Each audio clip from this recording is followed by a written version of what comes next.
남북, 북미 정상회담에 이어서 북일 정상회담 개최 가능성도 조심스럽게 거론되고 있습니다. 북일 정상회담까지 실현된다면 한반도 냉전 구조 해체 구상의 초석이 될 수도 있습니다. 김주환 기자입니다. 일본의 아베 총리는 최근 문재인 대통령과의 전화통화에서 북한과의 관계 개선 가능성을 언급했습니다.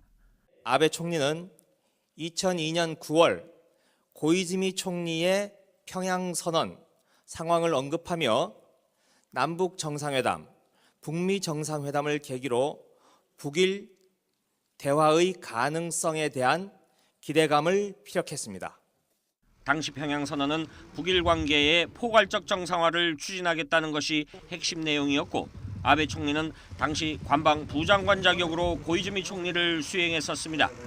만일 올해 안에 북일 정상회담이 성사된다면 지난 2004년 당시 고이즈미 총리의 2차 방북 이후 14년 만에 이루어지는 겁니다. 사실 북한으로서도 일본과의 정상회담은 중국, 러시아와의 정상회담 가능성도 앞당길 수 있습니다. 지난 2000년 김정일 국방위원장은 남북 정상회담 개최에 합의한 후 곧바로 중국을 방문해 북중 정상회담을 개최했고, 남북 정상회담 개최 후에는 러시아와 정상회담을 개최한 적이 있습니다. 그래서 이번에 북일 정상회담이 이루어진다면 북한으로서도 국제사회에 전면적으로 편입될 수 있음을 의미하기도 합니다. 다만 북일 관계 진전의 길에는 양측 간 좀처럼 간극을 좁히기 힘든 일본인 납치 문제가 가로놓여 있습니다. 남북과 북미 정상회담에 이어 북일 정상회담까지 실현된다면 이러한 정세 변화는 한반도 냉전구조 해체 구상의 초석이 될 수도 있습니다. YTN 김주환입니다. 북미 정상회담 개최를 위한 마쿠 협상을 미국 국무부가 아닌 중앙정보국 CIA가 주도하고 있다는 언론 보도가 나왔습니다. 공식 외교 라인이 아니라 남북한과 미국 정보기관 사이에 물밑 채널이 적극 활용되고 있다는 겁니다. 김용섭 기자가 보도합니다. 뉴욕타임스는 CIA가 북미 정상회담 마쿠 협상에서 핵심적인 역할을 하고 있다고 보도했습니다. 백악관이 북한과의 대화 채널로 외교 라인보다는 정보기관을 활용하기로 결정했다는 것입니다. 이는 틸러슨 전 국무장관의 후임으로 지명된 폼페이오 CIA 국장의 영향력을 보여주는 것이라고 분석했습니다. 뉴욕타임스는 폼페이오 국무장관 내정자가 CIA와 북한 정찰총국 간의 채널을 통해 이미 북한 측과 협상을 벌이고 있다고 전했습니다. 폼페이오 국장의 대화 상대로는 북한 정찰총국장을 지낸 김영철 통일전선 부장이 꼽힙니다. 또 한국의 서훈 국정원장과도 긴밀히 접촉하고 있다고 보도했습니다. 트럼프 대통령이 틸러슨 전 국무장관을 전격 경질하고 폼페이오를 차기 국무장관으로 발탁한 배경에도 이런 CIA 역할론이 영향을 미친 것으로 알려졌습니다. 뉴욕타임스는 북미 정상회담은 몇 년 새 가장 담대한 외교적 도박이라며 남북한과 미국 세계 정보기관이 주도적 역할을 하고 있다고 평가했습니다. YTN 김용섭입니다. 문재인 대통령은 정부 개헌안을 이번 주 순방 직전인 21일쯤에 발표하고 국회 발의는 순방이 끝나고 나서 할 예정인 것으로 알려졌습니다. 최문석 기자가 보도합니다. 청와대 고위 관계자는 대통령 개헌안이 확정되면 국민들에게 개헌안의 내용을 설명하고 홍보하는 시간이 필요하다고 밝혔습니다. 따라서 베트남과 아랍에미리트 순방 직전인 21일쯤 대통령 개헌안을 공식 발표하고 일주일 정도 홍보 절차를 거친 뒤 순방이 끝난 28일 이후 공식 발의하겠다는 것입니다. 문재인 대통령 순방 이후 29일이나 30일쯤 국무회의를 열어 개헌 발의 절차를 밟을 것으로 예상됩니다. 청와대 핵심 관계자는 개헌안 발의 시점은 현재 대통령의 결단을 기다리고 있다며 국회와 원만하게 합의하거나 국회를 앞세워서 하는 방법을 고려해 발의 시기를 조정 중이라고 말했습니다. 이와 관련해 더불어민주당 우원식 원내대표는 개헌안 발의를 26일로 미뤄줄 것을 문재인 대통령께 요청했습니다. 15개월 동안 진행했던 개헌 특위 논의를 마무리하는 등 국회 차원에서 마지막까지 노력을 다할 수 있도록 시간을 달라는 것입니다. 청와대 관계자는 대통령 개헌안은 거의 정리가 됐다면서 최종 정리가 되지 않은 너댓 개 정도의 쟁점도 1, 2안 정도로 좁혀져 있다고 말했습니다. 대통령 4년 연임제와 수도를 법률로 정하게 하는 등 국민헌법자문위원회가 제안한 핵심적인 내용은 변하지 않는 것으로 알려졌습니다. YTN 최문석입니다. 5월 북미 정상회담을 앞두고 열려서 관심을 모았죠. 북한, 스웨덴 간의 외교장관 회담이 사흘간의 일정을 끝으로 마무리됐습니다. 스웨덴 측은 회담과 관련해서 구체적인 내용이나 합의 사항은 발표를 하지 않았습니다. 조승희 기자입니다. 지난주 목요일부터 사흘간 진행된 북한과 스웨덴 간 외교장관 회담이 마무리됐습니다. 스웨덴 외교당국은 회담에서 논의된 내용만 열거한 채 양측 간 합의 사항 등 구체적인 회담 내용은 즉각 밝히지 않았습니다. 북미 정상회담을 앞두고 북한과 미국 양측의 입장을 고려해 합의 사항, 특히 북한의 입장을 발표하지 않았을 가능성과 함께 양측이 아무런 합의를 이뤄내지 못했을 수 있다는 분석도 동시에 나오고 있습니다. 다만 스웨덴 측은 안보리 비상임 이사국으로서 회담에서 주로 유엔 안보리의 우선 의제인 한반도 안보 상황에 초점을 맞췄다고만 밝혔습니다. 하지만 한국과 북한이 지속해온 외교적인 노력에 대해 논의했다고 밝혀 북미 정상회담 개최 문제에 대한 의견을 교환했음을 시사했습니다. 스웨덴 외교부는 아울러 스웨덴의 영사 책임에도 관심을 뒀다고 전해 북한에 억류 중인 미국인 석방 문제도 의제로 다뤄졌음을 내비쳤습니다. 미국 정부가 그동안 억류 중인 한국계 미국인 3명에 대한 석방을 요구해온 상황이어서 북미 회담을 앞두고 북한 측이 이들을 석방할 경우 북미 간 신뢰 구축에 도움이 될 것이라는 분석이 꾸준히 제기돼 왔습니다. 스웨덴은 앞서 북한에서 의식불명 상태로 풀려난 뒤 사망한 미국 대학생 오투 원비어 석방 때도 미국을 대신해 북한 측과 협상을 벌인 적이 있습니다. YTN 조승입니다. 평창 패럴림픽이 오늘 끝남에 따라서 앞서 연기됐던 한미 연합훈련에 대한 관심이 다시 살아나고 있습니다. 연례훈련이라는 취지는 살리면서 북한에 대한 무력 시위는 자제하는 방향으로 아마 내일이나 모레쯤 훈련의 일정과 규모가 발표될 것 같다고 합니다. 이동원 기자입니다. 평창 동계올림픽과 패럴림픽을 이유로 연기된 키 리졸브 연습과 독수리 훈련 일정이 발표됩니다. 한미 국방당국은 최근 한반도 상황을 고려해 훈련 일정과 규모 등을 확정하고 발표만을 남겨놓고 있습니다. 연례 방어 훈련이라는 기본 취지는 살리면서 최근 형성된 한반도 평화 무드, 특히 다음 달 말부터 이어지는 남북 정상회담과 북미 정상회담에 미칠 영향 등을 고려해 대북 무력 시위는 자제하는 방향으로 일정과 규모를 정한 것으로 알려졌습니다. 컴퓨터 시뮬레이션 방식으로 치러지는 키 리졸브 연습은 예년처럼 다음 달 중순부터 2주 동안 시행될 예정입니다. 실제 병력과 장비가 이동하는 야외 기동 훈련인 독수리 훈련은 통상 2달 동안 진행되던 것을 한 달 정도로 줄여 다음 달 초 시작될 전망입니다. 다만 다음 달 말 판문점에서 남북 정상회담이 열리는 만큼 추가 단축 또는 훈련 내용 조정이 예상됩니다. 대북 무력 시위 효과가 있는 B-1B 전략 폭격기와 핵추진 항공모함 등 미 전략 자산은 이번 훈련에 참가하지 않을 것으로 전해졌습니다. 대신 주일 미군 기지에 배치된 강습 상륙함 와스프함이 참가하는 등 한미 연합 상륙작전 훈련이 강화될 전망입니다. 특히 와스프함에 수직 이착륙이 가능한 스텔스 전투기 F-35B가 탑재될지 관심사입니다. 북한은 강습 상륙함과 스텔스 전투기가 전략 무기는 아니지만 대북 선제 타격이 이루어질 경우 핵심 전력으로 활용될 수 있기에 이들 무기에 예민한 반응을 보여왔습니다. YTN 이동원입니다. 한 달 만에 정치 일선에 복귀한 바른미래당의 안철수 인재영입위원장은 당을 위해서 인재영입의 결과를 만드는 것이 가장 중요하다면서 당분간 영입에 집중하겠다 이렇게 강조했습니다. 안 위원장은 당사에서 기자간담회를 열었는데요. 90일도 채 남지 않은 지방선거를 위해서 당에 필요한 일이 인재 영입이라면서 이같이 말했습니다. 이어서 다른 정당보다 엄정한 기준으로 인재를 영입하겠다면서 스스로 문제가 없다고 밝히는 클린 서약도 받겠다고 덧붙였습니다. 다만 서울시장 출마에 대해서는 인재 영입의 결과를 보여주겠다면서 즉답을 피했습니다. 이명박 전 대통령의 부인이죠. 김윤옥 여사가 불법 자금 수수와 다스 법인카드 사용 등 여러 가지 의혹에 휩싸이면서 검찰 수사선상에 오르내리고 있습니다. 검찰은 이르면 이번 주에 김 여사를 비공개로 소환 조사하는 방안을 검토하고 있습니다. 박철원 기자입니다. 검찰은 이명박 전 대통령 부인 김윤옥 여사에 대한 조사 여부와 시기, 방식을 어떻게 할지 고심하고 있습니다. 이르면 이번 주 검찰의 비공개 소환에 조사하거나 서면 조사할 가능성이 있습니다. 앞서 이팔성 전 우리금융 회장은 검찰 조사에서 2007년 10월 전후 22억 5천만 원을 이 전 대통령의 사위인 이상주 삼성전자 전무에게 전달했다고 진술한 것으로 전해졌습니다.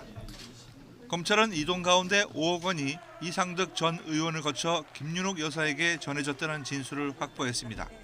검찰은 또 김 여사가 지난 90년대 중반부터 2007년까지 10여 년 동안 다스 법인카드를 사용했다는 사실을 확인한 것으로 전해졌습니다.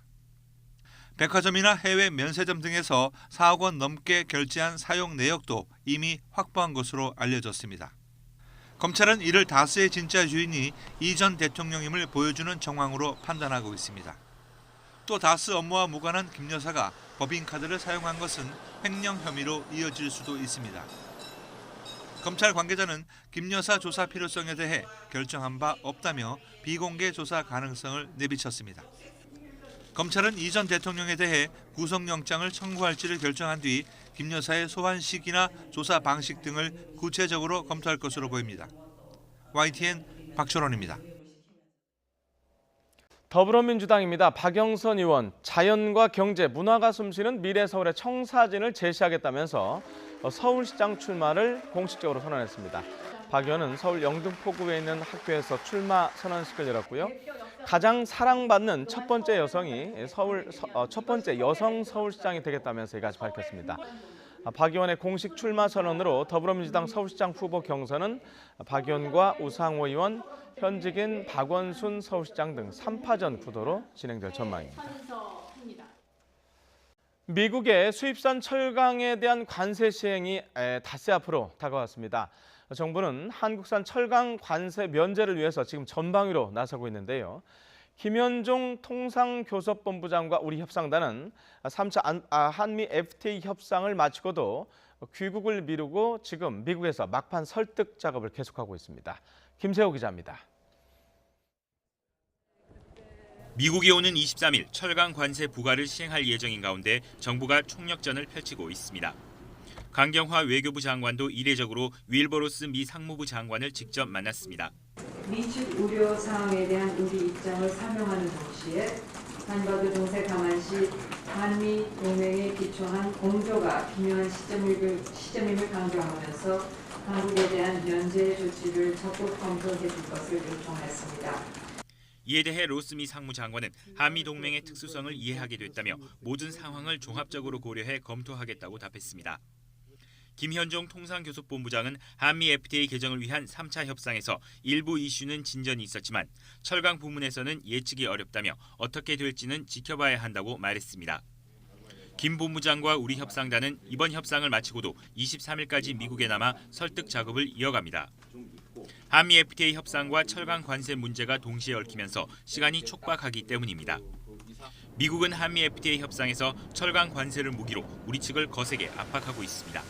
특히 자동차 부품 관련 비관세 무역 장벽 해소와 원산지 규정 강화를 요구하며 우리 측의 양보를 큰 폭으로 얻으려는 것으로 전해졌습니다. 이익의 균형이라는 원칙을 유지하면서 미국을 설득할 수 있는 대안 마련을 놓고 우리 협상단의 고민이 깊어지고 있습니다. YTN 김세호입니다. 네, 6.13 지방선거 관련 내용 몇 가지 보도록 하겠습니다. 우선 서울시장인데요. 더불어민주당의 경선 구도는 3파전으로 정리되고 있습니다. 반면 자유한국당의 서울시장 후보로 거론이 됐었죠. 이석연 전 법제처장 불출마를 선언해서 한국당의 인물 고심은 한동안 더 이어지게 됐고요. 이런 가운데 바른미래당 안철수 전 대표의 등판 역시 시간 문제라는 전망이 나오고 있습니다. 한층 복잡해지고 있는데요. 서울시장 선거 구도 정리하겠습니다. 조태영 기자입니다. 지방선거를 2달여 앞두고 지지율 고공행진을 이어가는 더불어민주당. 4선 의원이자 원내대표를 지낸 박영선 의원이 문재인 정부의 성공을 돕는 첫 번째 여성 서울시장이 되겠다며 서울시장 출마를 공식 선언했습니다. 자연과 함께하고 싶은데 숨이 막힌다. 이 숨이 막히는 서울을 숨쉬는 서울로 바꿔야 되겠다는 것이 저의 첫 번째 시정 목표입니다. 이로써 민주당의 서울시장 경선은 이미 출마를 선언한 우상호 의원, 현직인 박원순 서울시장과 박 의원의 3파전으로 정리되는 모양새입니다. 반면 자유한국당의 시장 후보 찾기는 현재 진행형입니다. 인물난에 허덕이는 서울을 전략 공천 지역으로 정하고 이석연 전 법제처장을 유력하게 검토해왔지만 이 전 처장이 결국 불출마 의사를 밝히면서 원점으로 돌아갔기 때문입니다. 국민의당과 바른정당의 통합 뒤 백의종군을 선언한 안철수 전 대표는 바른미래당의 인재영입위원장을 맡으면서 한 달 만에 정치 일선에 복귀했습니다. 서울시장 출마 여부에 대해선 여전히 말을 아꼈지만 인재영입의 그 결과들을 만들어서 보여드리는 것이 가장 중요한 일 아니겠습니까? 그게 당 전체로도 가장 중요한 일입니다. 따라서 저는 당분간 이제 인재영입 일에 집중하고자 합니다. 당 안팎에서는 한 자릿수 지지율에 고전하는 바른미래당 상황을 고려하면 안 위원장의 출마는 기정사실이라는 전망을 내놓고 있습니다. 서울시장 선거의 마지막 변수는 민주당 복당을 신청한 정봉주 전 의원입니다.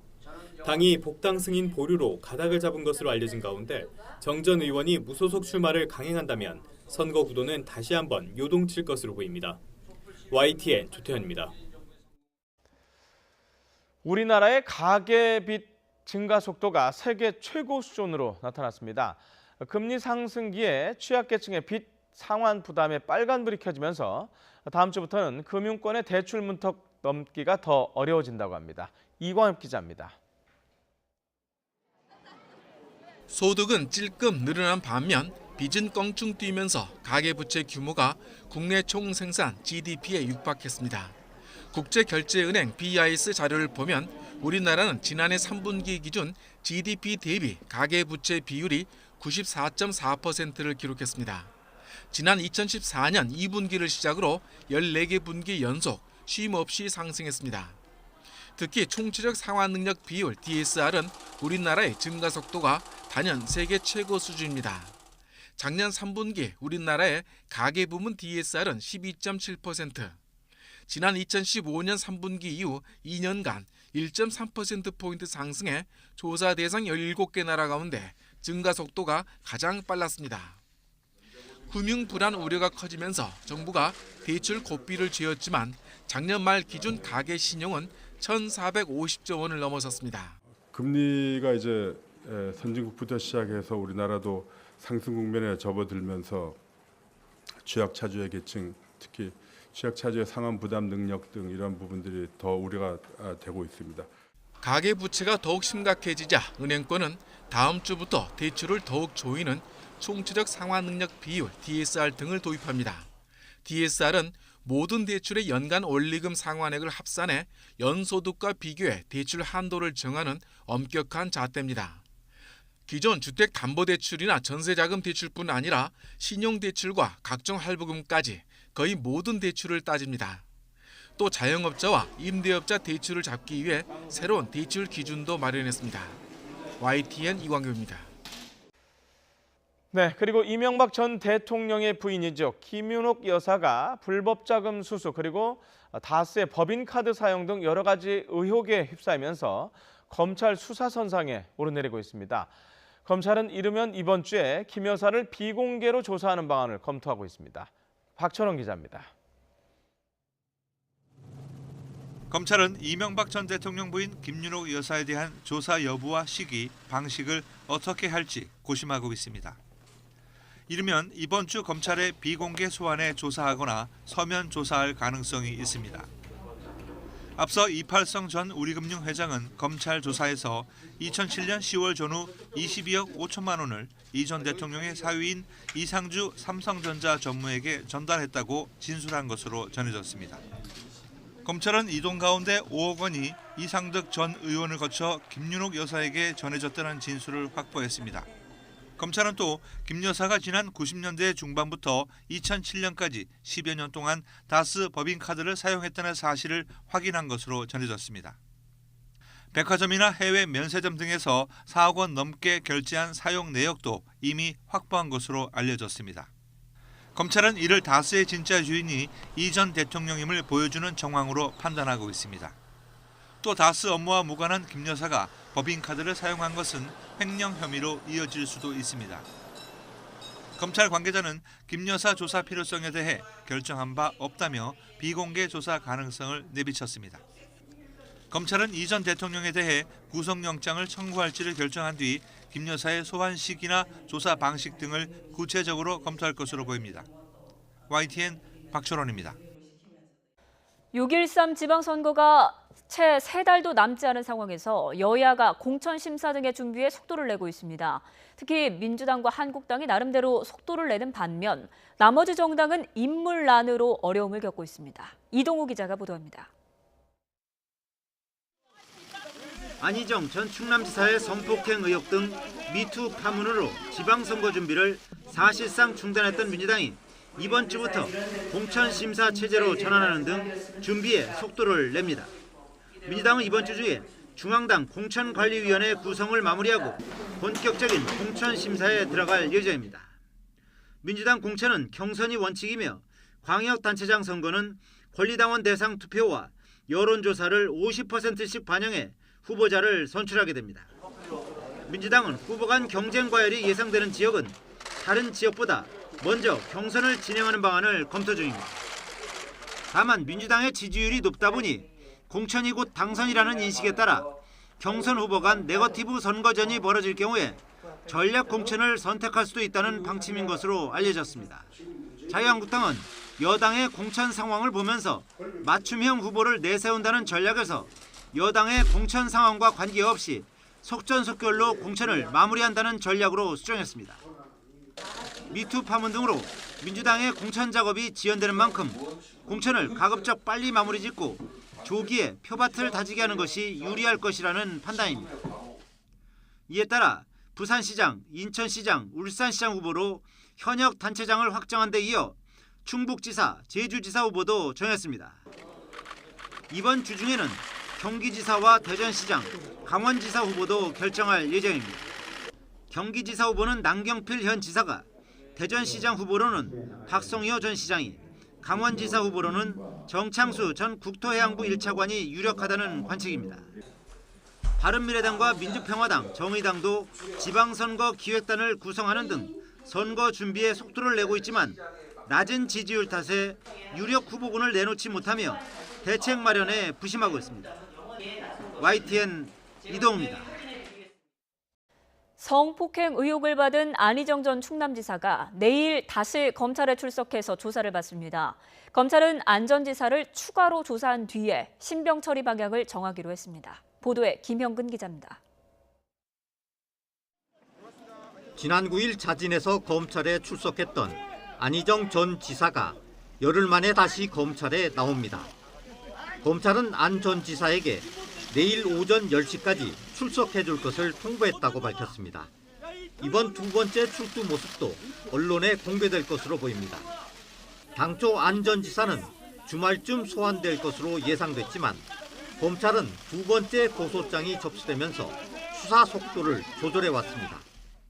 이름과 가족 상황 노출 등 고소인이 2차 피해를 겪을 우려가 제기됐기 때문입니다.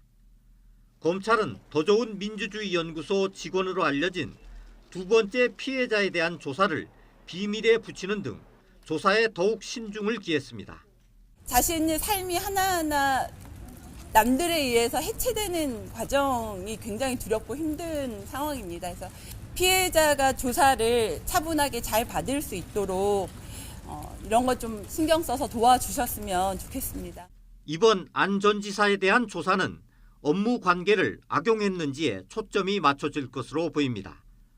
고소인들은 안 전 지사의 지위 때문에 성폭력을 당했다며 업무상 위력에 의한 간음과 추행 혐의를 제기했고 안 전 지사 측은 자연스러운 관계였다고 주장하고 있기 때문입니다. 검찰은 두 번에 걸친 소환 조사 결과를 토대로 안 전 지사의 신병 처리 방향에 대한 검토에 들어갈 예정입니다. YTN 김영근입니다. 네, 역사적이죠. 제3차 남북 정상회담이 한 달이 앞으로 다가왔습니다. 그리고 이어서 5월에는 사상 처음으로 북미 정상회담도 열릴 예정인데요. 그 중간에 한미 또는 한일 정상회담의 개최 가능성까지 지금 점쳐지고 있어서 한반도 정세 그야말로 빅뱅을 얘기하고 있습니다. 관련 얘기 나눠보도록 하겠습니다. 김주환 YTN 정치안보 전문기자 나와 있습니다. 어서 오십시오. 안녕하세요. 자, 우선 남북 정상회담부터 얘기를 해보죠. 의제 어떻게 될까요? 일단은 이 임종석 남북정상회담 준비위원장이자 청와대 비서실장이죠. 엊그저께 이야기를 했죠. 비핵화 한반도 평화정착 문제에 대해서 집중하겠다. 그러니까 이 문제에 대해서 집중을 하는데 장소가 판문점 평화의 집이에요. 이것이 갖는 의미가 또 중차대하죠. 여러 가지 뭐 한반도 그 분단의 상징인 데서 하는 열리는 가능성. 그런데 여기서 형식 면에서 여기는 숙박시설이 없어요. 그렇다 보니까 양 정상이 형식적인 것보다 의제에 집중할 수 없을 개연성이 크죠. 집중할 수밖에 없는 구조죠. 형식보다. 과거 1차, 2차는 평양에서 뭐 행사도 하고 어디도 돌아다니고 그렇죠. 2박 3일 이제 그런 거 없이 그러니까 집중 토의를 통해서 하겠다 이렇게 봐야 되겠죠. 아무래도 지금 현재 예상되는 것은 우리 정부가 이달 말에 이걸 준비를 위한 고위급 회담을 제일 하겠다라고 해서 의제가 정해지겠지만 현재 그 예측해 볼 수 있는 것은 과거의 정상회담 형식의 포맷, 양 정상 간의 단독 회담이 있고 그다음에 어떤 보좌진들을 참석시킨 확대 정상회담 그리고 아직까지 꿈이겠습니다만은 개인적으로는 어떤 합의문이 나오면은 남북 정상의 군사분계선에 MDL에 서서 그 합의문을 같이 읽는 그거 이른바 38선 밟고 아니죠. 38선이라기보다는 휴전선이죠. 그 군사분계선의 MDL이라고 하는데 거기 한 20cm의 그 콘크리트 폭 한 10cm 이런 콘크리트 선인데 거길 서서 그 갖는 뭐 공동 합의문이 나온다면 그걸 만약에 낭독한다라게 되면은 한반도 냉전 구조를 그 어떤 해체시키는 큰 발걸음을 내딛는다 이렇게 상상해 볼 수 있는 것이죠. 참 이벤트 측은 굉장한 이벤트일 것 같은데요. 자, 지금 남북한 모두 정상회담을 위해서 우리 같은 경우는 지금 이제 준비위원회 회의도 했고요. 북한도 준비를 할 텐데 김정은 위원장이 요즘 별로 움직이질 않아요. 그게 뭐 그런 거하고 연관이 있을까요? 그렇죠. 밀접히 연관돼 있죠. 밀접하게. 북한은 기본적으로 모든 정책 결정을 김정은 국무위원장 말 그대로 당위 국가인데 국무입니다. 모든 나라의 업무를 총괄하는 위원장입니다. 그러니까 최고 정책 결정은 김정은 위원장 아니면 안 하는 거죠. 그런데 역설적으로 지난 3월 6일인가요? 그 여동생 김여정이가 특사로 박람회 때 되돌아갔을 때 만났고 3월 6일이었죠. 우리 지금 특사단 화면을 만날 그 이후로 공개 활동을 하죠. 이거는 달리 말하면은 남북 정상회담 준비, 본인들 표현으로는 북남 정상회담의 준비에 몰입하고 있다. 그래서 북한 역시 그 TF를 만들어 온 거로 이렇게 전해지고 있어요. 태스크포스. 우리 남북정상준비위원회도 역시 태스크포스지 않습니까? 북한은 이걸 상무조라고 하는데 이번에 전해진 거는 순회회담 상무조다. 그 비로 볼 수 가능성이 크다. 이렇게 점쳐지고 있는 것이 1994년도 제네바 기본 합의가 이루어질 때까지 북한이 그걸 준비하기 위해서 무려 3년 이상의 핵상무조를 운영을 했습니다. 그래서 이번에 우리 특사단이 머물렀던 그 평양 고봉산 초대소에서 각 분야별로 북한 나름대로 이 테크노크라트라든가 정책 결정자들이 모여서 전략을 짜고 역시 이번에도 마찬가지로 북한도 이렇게 정상회담 준비를 위해서 그 TF를 꾸렸는데 그것이 상무조다. 그래서 그걸 김정은 위원장이 직접 진두지휘할 가능성이 있고 그러다 보니까 공개 모습을 드러내지 않는 북한 매체에서 김정은 위원장의 그 이른바 말씀이라고 하는데 발언이 전혀 공개되지 않는 현상이 한 2주간 나타나고 있는 것이죠. 자, 말씀하신 대로 남북 정상회담도 잘 관리해서 잘 돼야 되겠지만 뭐 많은 분들이 더 관심 있는 게 김정은과 트럼프의 만남, 북미 정상회담 아닐까요? 사실 1948년도 9월 19일 날 조선민주주의인민공화국이 설립이 됐죠. 그러니까 북한이라는 국가가 설립이 됐는데 그날 이후로 지금 이때까지 북미 정상이 만난 적이 단 한 차례도 없어요. 그런데 결정적으로 1953년 7월 27일 휴전협정 당사국입니다. 그때 북한, 중국, 미국은 휴전협정 사인을 했고 우리는 그 당시에 여러 가지 형태로서 그 참여를 못했죠. 이런 것이 갖는 그래서 거의 70여 년간의 처음 만남이 이루어지는데 할 얘기가 굉장히 많은데 지금 가장 집중되는 비핵화이겠죠. 네네. 그런데 그 두 사람의 개인 캐릭터가 굉장히 예측을 불허하는 예상을 할 수 없는 그런 그렇죠. 성격이지 않습니까? 그런데 이걸 좋게 말하면은 통 크게 담대하게 단판 이룰 가능성도 없잖아 있다. 반대로 좀 걱정도 많아요. 예, 그렇죠. 그럴 가능성이 있는데 지금 뭐 미국의 틸러슨 국무장관이 경질이 되고 이런 과정에서 미 국무장관의 인사청문회 때문에 이거를 오류를 미쳐지지 않겠냐. 그러니까 트럼프 대통령이 한마디죠. 그럴 일 없다. 그 우리 특사단이 미국에서 발명했을 때 바이 메이 5월까지 하겠다라고 했지 않습니까? 그러니까 5월에 한다. 여러 가지 장소 문제라든가 뭐 이런 형태로 했을 때 이번에 리용호 북한 외무상이 스웨덴에서 여러 가지 이야기를 했지 않습니까? 그리고 최고영일 그 북한 외무성 부국장이 핀란드도 방문할 계획인데 이런 형태에서 아무래도 제3자를 통해서 이런 장소적이라든가 의제 준비를 하지 않겠나라는 이렇게 예상해 볼 수 있는 것이죠. 네. 자, 지금 이제 남북 그 북미 정상회담 사이에 한미 또는 한일 정상회담 관련 뭐 혹시 있을 수 있지 않느냐라는 보도들이 나오고 있어요. 필요한 겁니까? 꼭 필요하다라고 봅니다. 왜냐하면 기본적으로 한반도 냉전 구조라는 건요. 그 북방 삼각관계 이른바 남방 삼각관계라고 하는데 우리는 어차피 이런 지금 냉전 구조에서는 한미일의 어떤 군사안보적인 측면에서 협력할 수밖에 없는 구조에 있습니다. 여러 가지 과거사 문제라든가 경제 문제에서 티격태격을 하더라도 그럴 때도 북미 정상회담의 의제를 가져오기 위해서는 문재인 대통령과 김정은 위원장의 진솔한 이야기가 오겠죠. 여러 가지 형태. 지금 특사단은 그걸 직접 특사들한 그 미국 측이나 이야기를 해줘야 되고 일본 역시 왜 이 문제를 해야 되냐면은 이 한반도 문제에 있어서 일본 정부가 차지하는 비중이 굉장히 큽니다. 우리는 한미동맹만 생각하고 있는데 역시 만약의 경우 지금 말씀하셨던 북미 정상회담의 우려도 많다라고 했을 때 가장 예상될 수 있는 것은 북미 정상회담에서 북한의 비핵화가 아닌 미사일 회담을 해서 장거리 ICBM 화성 14형 15형을 폐기하겠다라고 하면은 북한, 미국에 대한 위협은 사라지는 거지만 한국과 일본에 대한 위협은 그대로 상존하게 되거든요. 이렇게 되면은 한일 간의 협력을 할 수밖에 없는 구조가 되죠. 그렇기 때문에 우리로서는 한미라든가 한일 정상회담에 갖는 것이 여러 가지 일본 역시 한국에 끌어들여서 어떤 정치적 공간을 만들어줘야 되고 전략적 필요성도 있는 부분이기 때문에 과거 한일 관계는 무조건 굉장히 냉소적 관계다 이런 측면에서 재팬 패싱이라는 표현에서 일부 국내 여론에서는 뭐 좀 이렇게 참 깨소금이다 이렇게 표현하는 분들인데 이렇게 보면 안 되고요. 이거는 굉장히 중차대한 문제이기 때문에 반드시 필요하다 이렇게 봐야 되는 것이죠. 예, 뭐 우리나라뿐만 아니라 북한도 좀 그래야 되지 않나 싶은데 예를 들면 예전에 김정은 위원장 같은 경우에 중국도 왔다 갔다 하고 그러지 않았습니까? 미리? 지금 제가 앞서 설명했던 이제 그 남방 삼각 동맹, 북방 삼각 동맹인데 역설적으로 북한의 입장에서는 북중 군사 동맹이 있고요. 북러 군사 동맹이 있고 역설적으로 시진핑과 푸틴의 관계가 굉장히 좋지 않습니까? 이 부분에 있어서 지금 말씀하신 대로 2000년 제1차 남북 정상회담이 개최 합의를 했을 때 당시 김정일 위원장이 중국을 건너가서 베이징에서 정상회담을 했습니다. 그리고 정상회담 끝난 다음에 러시아로 건너가서 북러 정상회담을 했어요. 왜 갔냐면은 한반도 냉전구조 해체라고 말씀을 했는데 이거 우리만 잘한다고 되는 건데 사실 키플레이어가 북한입니다.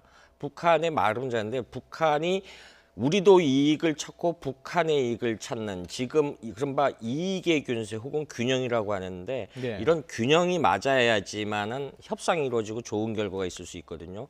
그런 부분에 있어서 북한 역시 정상 셔틀웨이에 나설 개연성이 굉장히 크고 보고요.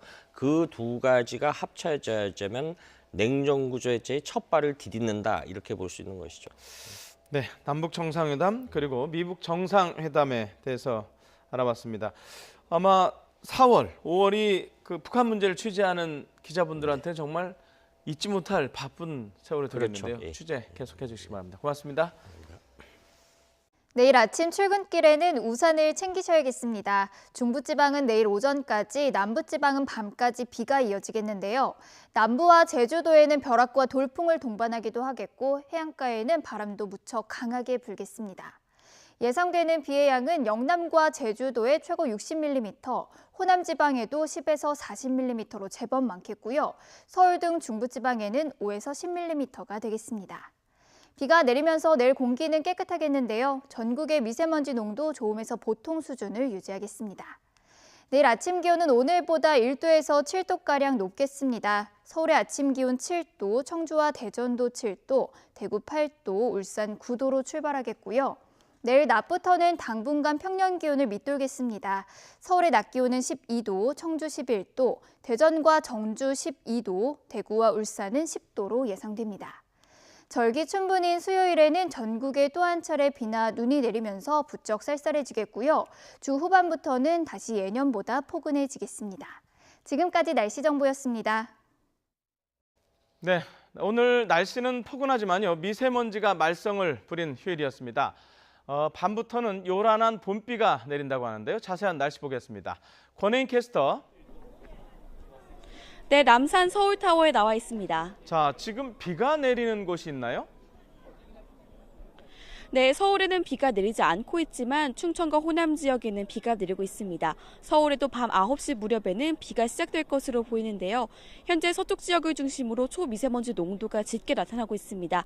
미세먼지는 오늘 비가 내리면서 점차 해소될 것으로 보입니다. 이번 비는 주로 남부지방에 집중되겠습니다. 호남과 영남 지역에 최고 60mm, 호남 지역에 10에서 40mm로 봄비치고 양이 제법 많겠고요. 서울 등 중부지방에는 5에서 10mm의 비가 내리겠습니다. 내일 아침 기온은 서울이 6도, 대구 8도, 광주와 부산 11도로 오늘보다 1도에서 7도가량 높겠고요. 낮 기온은 서울이 13도, 대구 10도, 광주 14도로 중부지방은 오늘보다 조금 높겠지만 남부지방은 2도에서 6도가량 낮겠습니다. 이후 절기춘분인 수요일에는 전국에 또 한 차례 비가 내리겠습니다.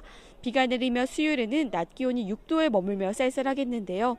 이후 주 후반에는 기온이 다시 오르며 예년보다 포근한 날씨를 되찾을 전망입니다.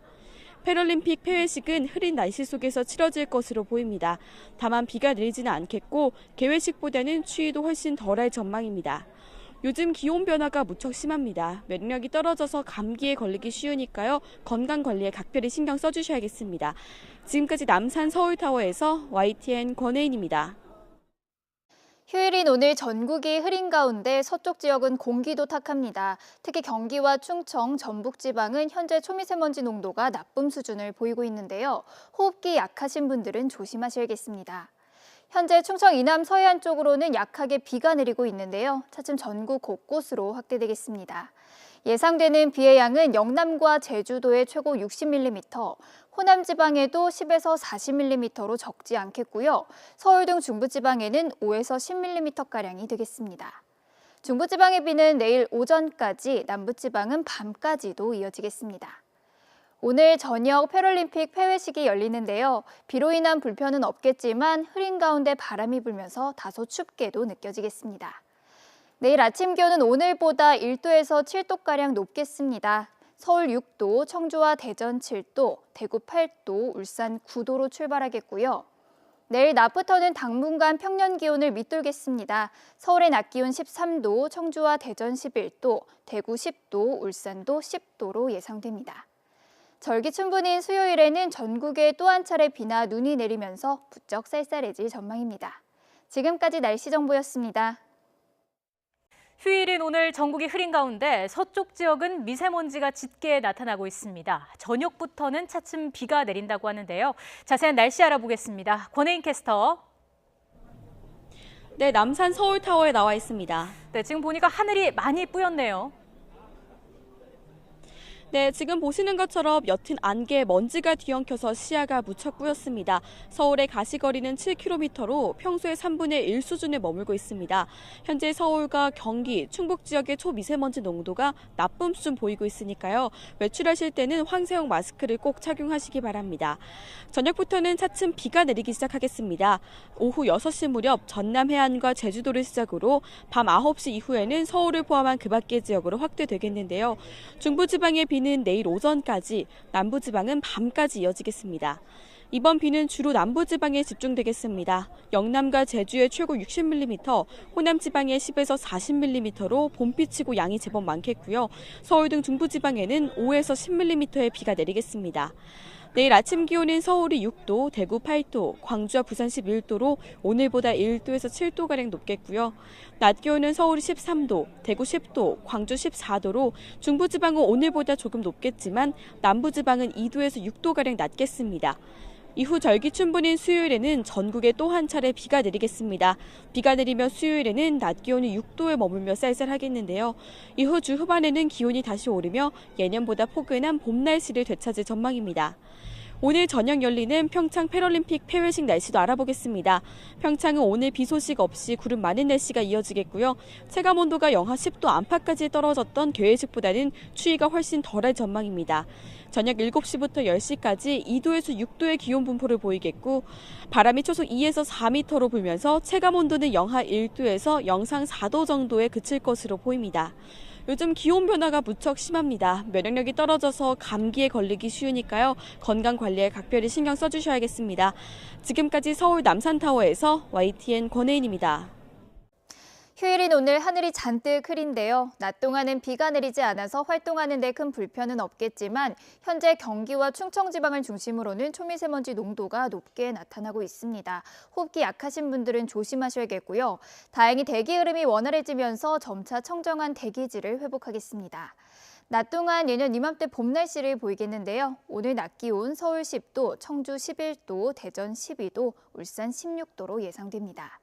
현재 전국에 구름 많은 모습인데요. 저녁에 서쪽 지방을 시작으로 전국에 비가 내리겠습니다.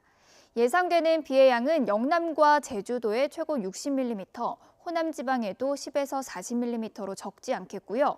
서울 등 중부 지방에는 5에서 10mm가량이 되겠습니다. 중부 지방의 비는 내일 오전까지, 남부 지방은 밤까지도 이어지겠습니다. 이후 절기춘